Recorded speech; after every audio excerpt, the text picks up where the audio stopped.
Before you listen, if you enjoy the stories and want to hear more, then please consider subscribing. Most of you listening aren't subscribed, so please take this time to subscribe. Turn on notifications so you'll never miss a story and be the first to hear. You'll also be supporting me. Thank you.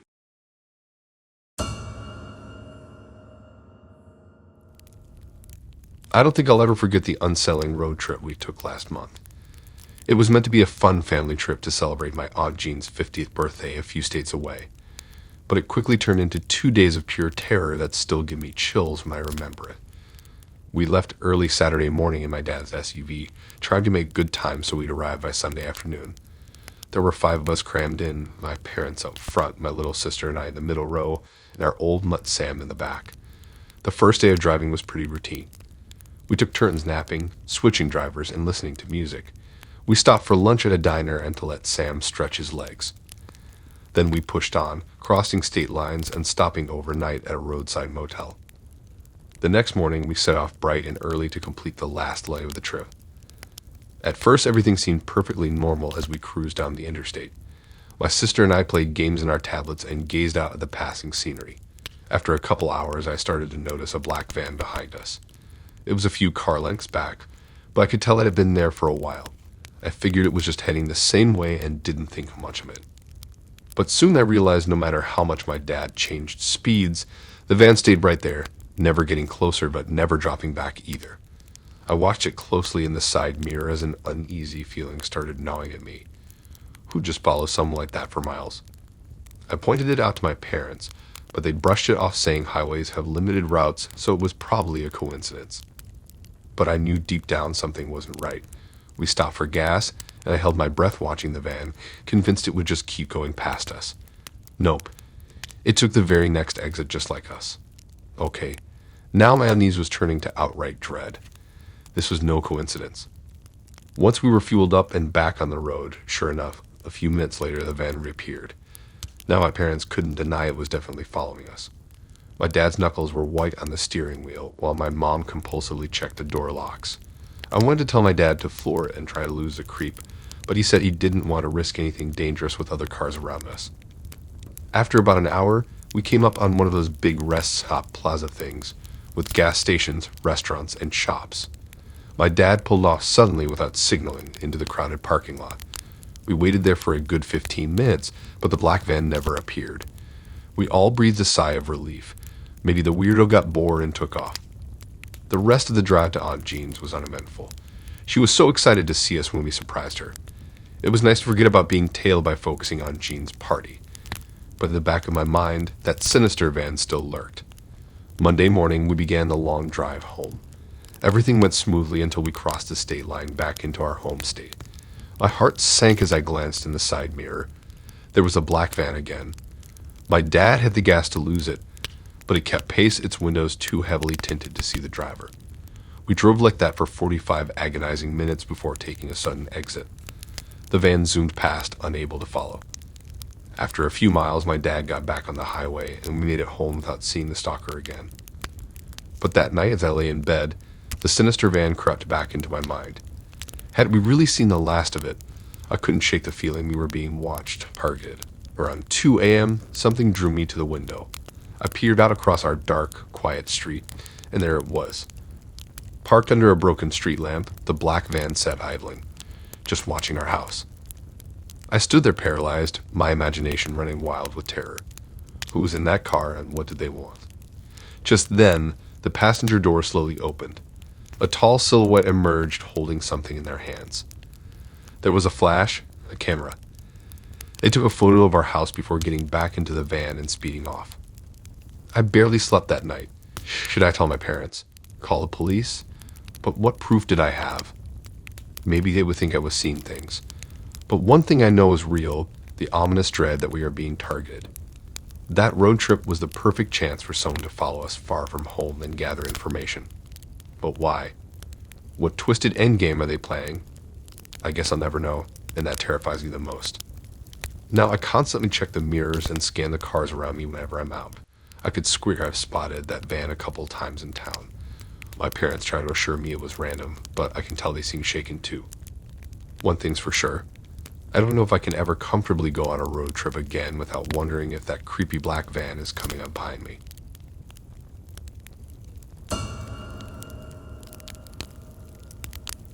I never believed in ghosts or the paranormal before, but after the bizarre events I witnessed on a road trip with friends last weekend, I'm seriously questioning everything. What we experienced out there in the dark desert still gives me chills when I think about it. I've racked my brain trying to come up with some rational explanation, but I'm at a total loss. It started as a fun idea, taking a late night drive out to an abandoned ghost town near Joshua Tree with my buddies from college. There were 4 of us total crammed into my old Toyota SUV. Me driving with my friends James riding shotgun and the 2 Alex in the back. We were bored and looking for adventure on spring break. Exploring a creepy deserted town under the moonlight seemed like a cool way to kill time. We left campus after midnight, loaded up with camping gear, snacks, and flashlights. The ghost town was about 2 hours away according to my GPS, out in the remote desert wilderness. As we drove farther from civilization, an eerie atmosphere took hold. The full moon illuminated the landscape, casting twisted shadows from the spiky Joshua trees looming over the desert. After an hour on the highway, I took the turnoff onto a narrow county road headed deep into the Mojave according to the directions I found online. Now it was pitch black all around, the only light coming from our high beams shining ahead on the cracked asphalt. The road curved through completely empty desert in all directions. No lights or signs of life out there at all, just inky darkness and open wilderness. I drove slowly, trying to avoid potholes, while keeping my eyes peeled for any turn we might need to take. The guys were animatedly talking and laughing in the backseat, joking around about the creepy vibe. I told them to keep it down so I could concentrate. Their voices echoed off the stillness of the desert night. That's when the first strange thing happened. In the distance, at the edge of our headlight beams, I spotted someone, an old woman hobbling along the side of the desolate road. I was completely confused. Where did she come from out here? There were no buildings, houses, cars. Nothing for miles except flat, scrubby desert extending into the darkness. My friends all saw her too, murmuring what the hell. The woman was covered head to toe in dark clothing, making her blend right into the night. As we approached, details emerged. A shawl over her head, a walking stick clenched in her hand. She stared straight ahead, never turning as we passed. The SUV's engine roared loud in the silence as we left her behind in a cloud of dust, all of us craning our necks to glimpse this out-of-place stranger.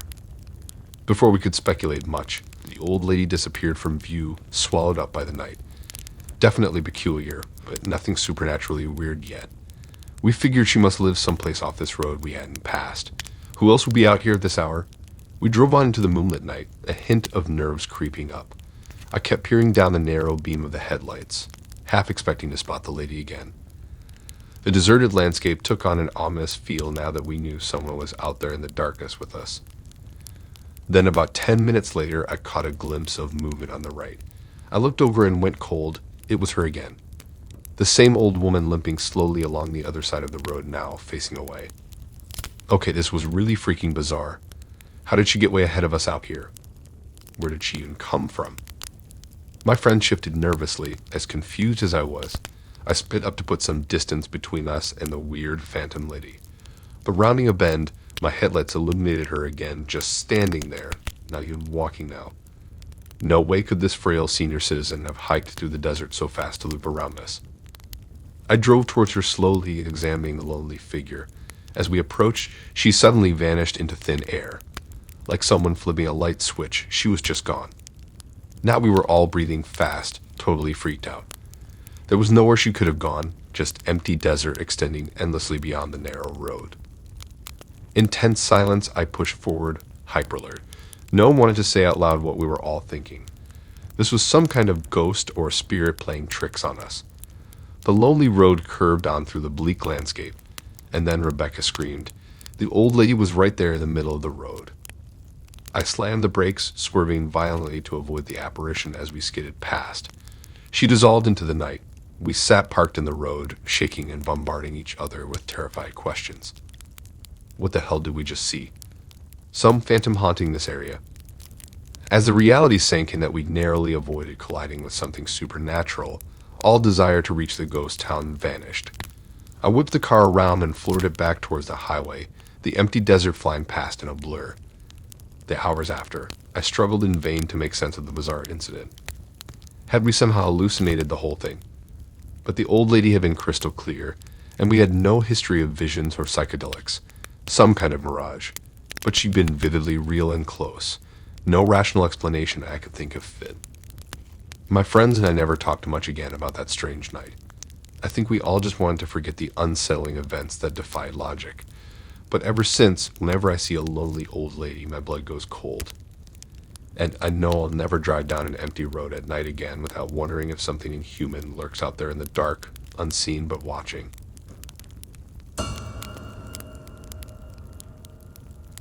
I don't think the bone-chilling terror of our road trip last month will ever leave me. My wife, Emma, and I were driving up the winding Pacific Coast Highway for a romantic weekend getaway.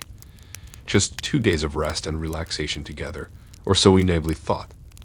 Things took a nightmarish turn when my car broke down at the worst possible time and place, leaving us stranded and vulnerable. The horrific ordeal that followed is something I will never forget. It started out as a picture-perfect sunny September day as we set off up the coast from Le, windows down, music blasting. I was behind the wheel of my trusty old Toyota, while Emma navigated with her feet up on the dashboard. We were both in fabulous moods, laughing and joking around, singing badly at the top of our lungs. The first day we stopped frequently to take in the views, turquoise waves crashing below steep cliffs down to secluded coves. Emma's hair flowed freely in the ocean breeze as we watched the sunset paint the horizon in sherbet hues of orange and pink. We pulled over that night at a quaint little beach along the way to have a picnic dinner together under the stars. The next morning we slept in late and enjoyed a leisurely breakfast at our cozy bed and breakfast before reluctantly checking out. As we continued the drive home, the scenic coastal route kept our spirits high, feeling not a care in the world. Windows still down, sunglasses on, just cruising easily along, passing through forests and farmland. About 2 hours into the drive that day, I first noticed the car sounding rough, lacking power. I kept my foot steady on the gas, hoping it would pass or I could make it to a mechanic. But over the next 10 miles or so, the engine began sputtering and surging oddly. I pulled over onto the wide gravel shoulder as the car totally cut out. Popping the hood revealed nothing obviously wrong that I could see. Meanwhile, Emma noticed we had only one bar of cell reception way out here in this remote area. No way could we call for help. She walked down the road trying to get signal, to no avail. It looked like we'd have to flag someone down, our only hope of rescue. The highway stretched on for miles through the woods and farmland with not a building or crossroad in sight. Of course, being mid-afternoon on a weekday, there was hardly any traffic at all. I paced anxiously on the side of the road, peering into the distance for any sign of cars, my stomach in knots. After about 20 agonizingly long minutes, a pickup truck finally crested the horizon and pulled over in front of us. As the driver got out, I noticed his scruffy clothes and nervous manner. I felt uneasy but cautiously agreed to let him look under the hood. But as soon as my back was turned, he shoved me hard from behind. I fell forward onto the rough pavement, pain exploding through my jaw and elbows. Dazed, I lifted my head to see the man rifling through our car, grabbing Emma's purse and anything else he could snatch. She screamed at him to stop, trying to pull the thief away by his shirt. Adrenaline surged through me as I scrambled to my feet, fueled by rage. No one was this scumbag robbing us without a fight. I plowed at him from behind with all my weight, clocking him hard across the back of the head. He staggered, cursing wildly at me. I didn't let up, landing punch after punch while Emma clawed at his face, screaming like a banshee. Somehow we managed to make the guy drop our stuff as he retreated for a second. I grabbed Emma's hand and yelled, "Run." We took off sprinting down the deserted highway on foot. I glimpsed back to see the man jump in his truck to give chase. Fear pushed me into a dead sprint, and I was struggling to keep up on her shorter legs. The pickup whirred closer as the crazed thief stuck his head out the window, screaming he was going to kill us both. Up ahead, I spotted a tractor path veering into the cornfields. I pulled Emma off the road with me, crashing through the tall stalks. The truck skidded past on the highway, unable to follow. We dove through the maze of crops until the density finally shielded us from view. By now there was no sign of the truck's pursuit, but we didn't slow down one bit, my heart feeling close to bursting out of my chest. We ran, finally coming upon a farmhouse where we collapsed in exhaustion. The kind family quickly took us in, giving us water and bandaging my arm and jaw. We waited there for the police, dazed and shaking as we gave our statement. The officers gave us a ride to the nearest town where we got my car towed and rented a room for the night, trying to calm our rattled nerves. I don't think Emma and I will ever forget almost being murdered that day. We're constantly looking over our shoulders now whenever we're traveling alone. That maniac's crazed face still haunts my thoughts whenever a vehicle approaches on a desolate back road. Needless to say, our days of relaxed road trip adventures are over, but we're just thankful to still be alive.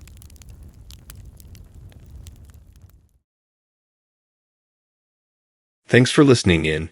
If you like these stories and want to hear more, then please subscribe and like and support this new channel. We have more stories for you to listen to.